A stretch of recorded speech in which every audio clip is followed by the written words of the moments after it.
Soyons attentifs à ne pas essayer de saisir la vérité divine, car dans la plupart des cas, cela représente un effort intellectuel qui empêche le Saint-Esprit d'accomplir son œuvre. Livrons-nous simplement au Saint-Esprit et il fera que la vérité nous saisisse. Le Seigneur n'a jamais promis qu'un jour viendrait où nous pourrions regarder au-dedans de nous, déclarer avec satisfaction que toute vie propre en est extirpée. Si nous croyons vraiment la parole de Dieu quand elle proclame que nous sommes morts avec Christ, et si nous comptons sur Christ vivant en nous pour manifester sa vie par nous, les autres verront qu'il en est ainsi tandis que nous serons occupés de Christ.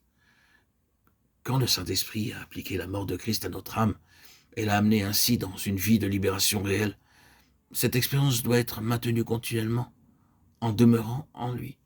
Nul effort n'est nécessaire pour demeurer.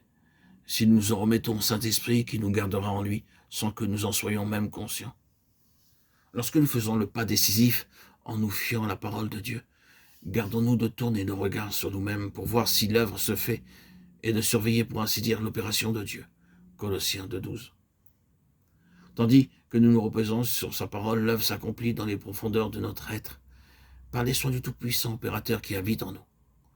Si nous commençons à questionner « suis-je mort avec Christ ou ne le suis-je pas ?», il doit attendre jusqu'à ce qu'il ait pu nous amener à détourner nos yeux de nous-mêmes et à nous appuyer de nouveau sur la parole seule. Attendons-nous à ce que l'adversaire nous dispute chaque pouce de terrain. Le diable n'est pas mort, bien au contraire. Lorsque nous trouvons un refuge en Christ sur la croix, il semble plus vivant que jamais. Que le Sauveur vivant qui demeure dans nos cœurs nous garde de toutes ces attaques subtiles. Nous expérimenterons alors la victoire à chaque pas du chemin, car il est notre ennemi, vaincu.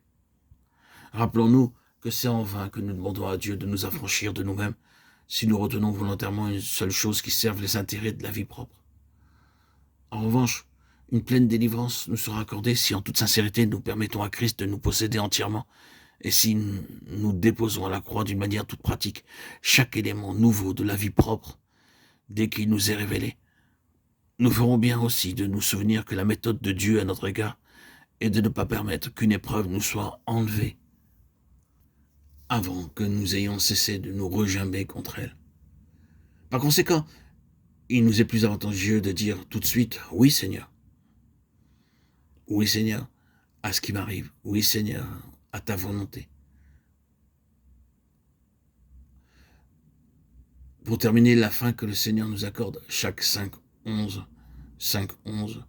est la vie hors de la mort. Si nous avons été identifiés avec lui dans la ressemblance de sa mort, nous serons ainsi dans la ressemblance de sa résurrection. Romains 6-5. Remettons-nous au Seigneur pour qu'il accomplisse son œuvre dans nos cœurs, tandis que nous cédons à son action.